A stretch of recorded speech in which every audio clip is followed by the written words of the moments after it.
ওয়া যাহাকাল বাতিল ইন্নাল বাতিলা কানা যাহুকা। আল্লাহু আকবার। এই আয়াতটুকুন হিজরতের পর মক্কা বিজয়ের সম্পর্কে আল্লাহ নাযিল করলেন।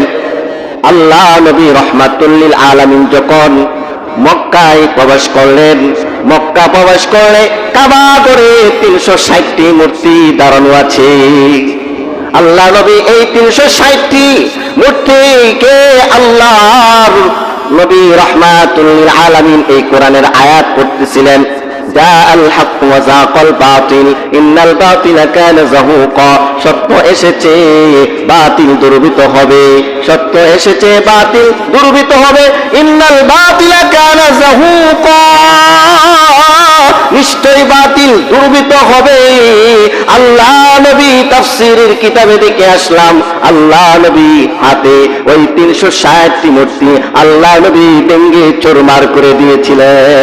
কারণ আল্লাহ নবীকে আল্লাহ তাআলা পাঠাইছে ভাস্কর্য মূর্তি পুতুল বানাইবার জন্য নয়, পুতুল প্রতিষ্ঠিত করার জন্য নয়, বরং ভাস্কর্য মূর্তি পুতুল ভেঙ্গে দেওয়ার জন্য আল্লাহ নবী আদেশ করেছেন।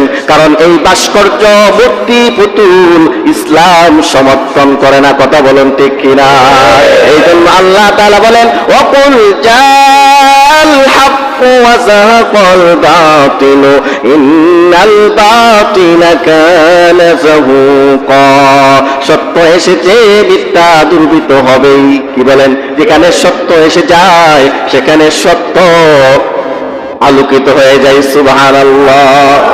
আল্লাহ নবী রাহমাতুল লিল আলামিন ভাস্কর্য, এটাকে নাম পরিবর্তন করা হয়েছে। কি বলা হয়েছে? কোন সময় ভাস্কর্য বলা হয়, কোন সময় মূর্তি বলা হয়, কিন্তু না, এগুলো আল্লাহ নবী রাহমাতুল লিল আলামিন এইগুলোকে প্রতিষ্ঠিত করার জন্য আল্লাহ তাআলা পাঠাই নাই, বরং এইগুলোকে ভেঙে দেওয়ার জন্য পাঠিয়েছিলেন।